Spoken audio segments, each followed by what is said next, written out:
G'day guys, Tim here, the guy in the hat coming to you live from the W Hotel in Darling Harbour in Sydney. Hot off a live event with my two Army generals. On one side, I've got the Samurai of Silver from Liberty Bullion. How are you, Timmy? Oh, fantastic as always, Timmy. What a time to be alive.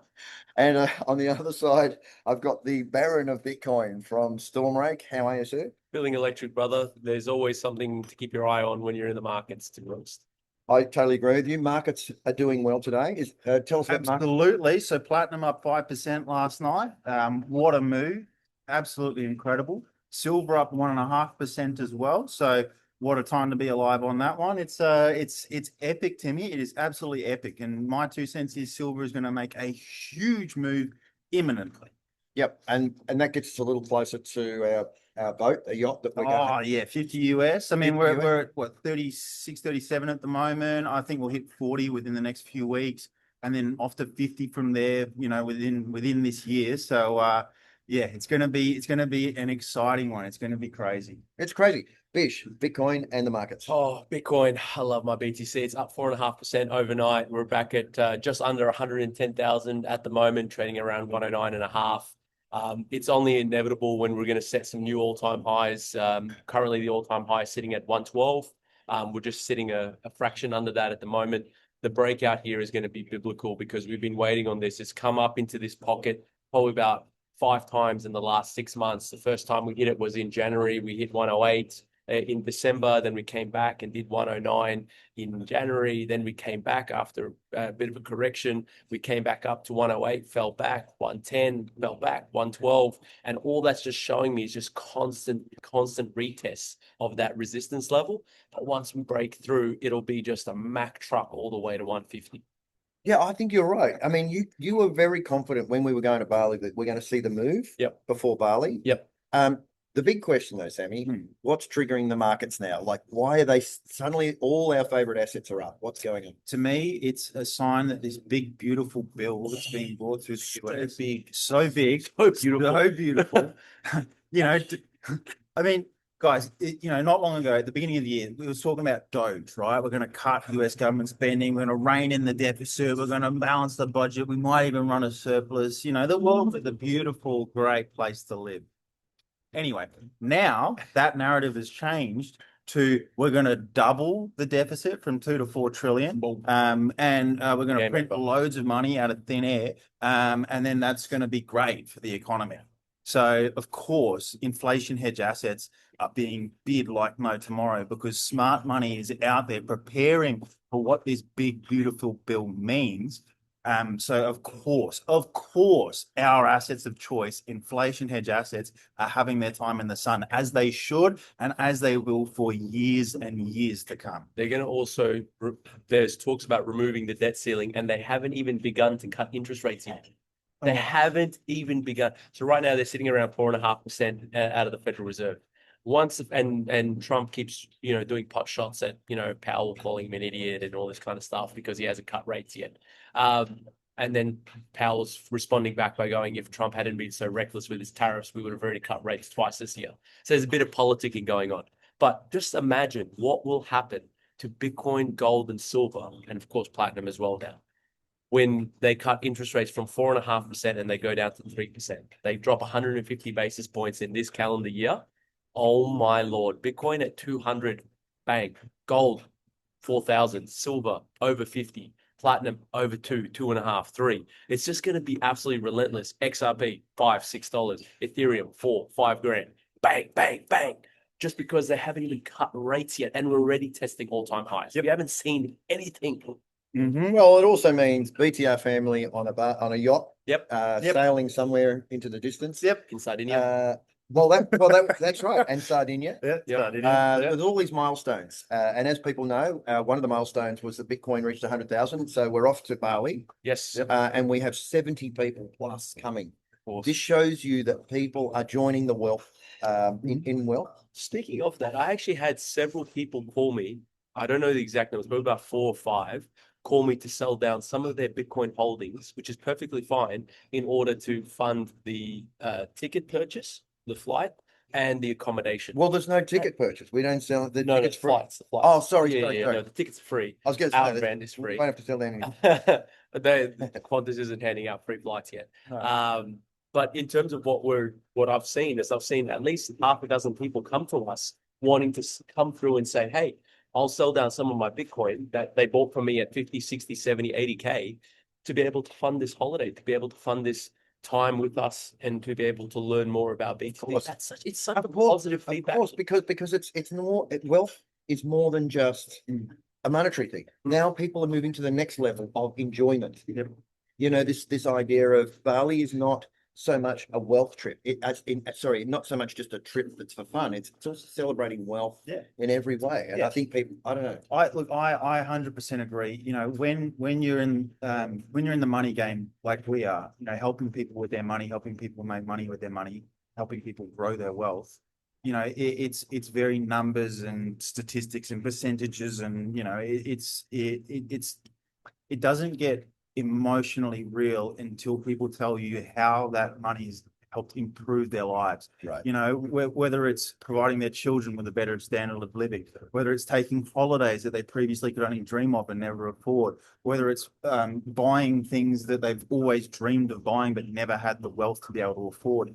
These are the things that make what we do real, that make the impact that we have on the world real. And that is why I say that helping people with their wealth is the realest way that I can help other people. I'm not a brain surgeon. I'm not a pilot. I'm never going to fly a plane, but I can help you with your wealth, grow your wealth. And that has a real impact on your life. And how? It's by things like Bali, where clients that have been with us along the journey have profited from what we've been talking about and teaching them about. And now they get to use just a portion of those profits to come and enjoy themselves in Bali with, you know, with the three musketeers. I mean, that's amazing. And that's why we do it at the end of the day.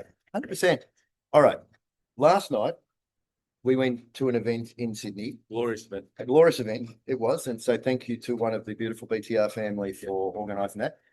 I want to ask you guys, and I'll start with you, sir. Yes, please. What were some of the more resonating sentiments? I'm being very political here, being very, but not political. I'm being very, whatever I am. Well, I've lost the words. But what were some of the sentiments that you took away from that you felt were coming from the audience at this stage of the game?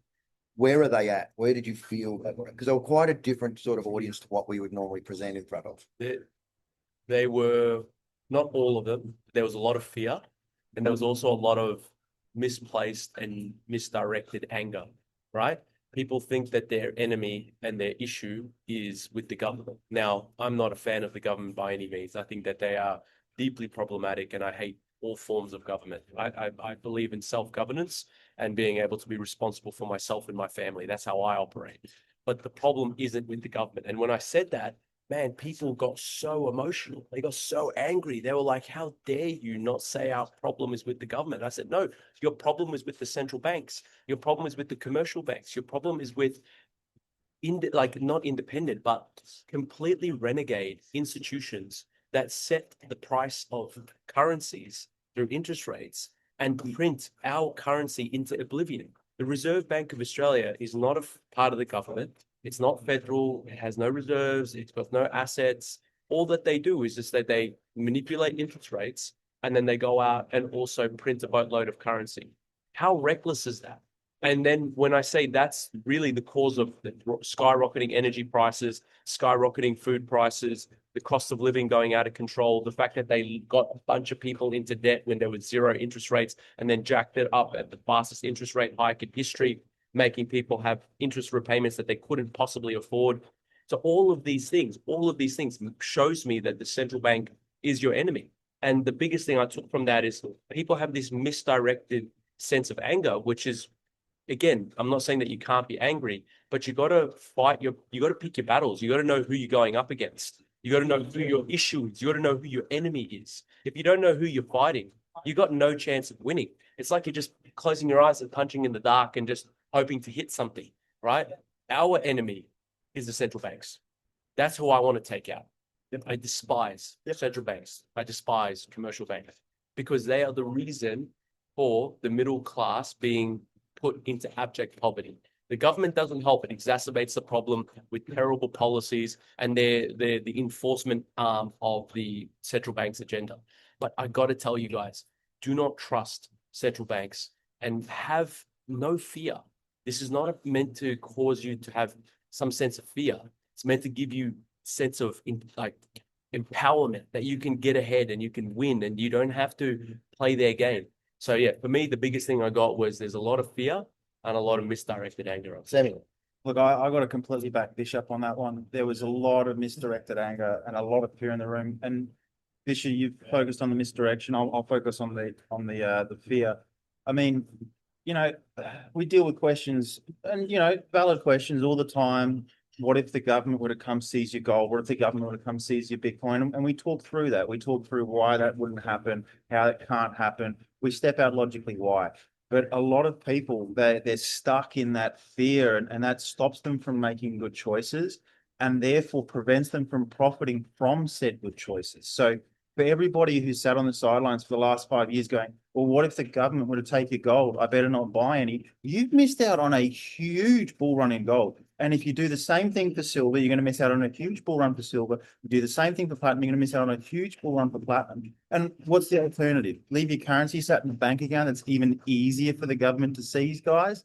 So that's why the fear in the room last night, people saying, oh, what if the government this? What if the government that?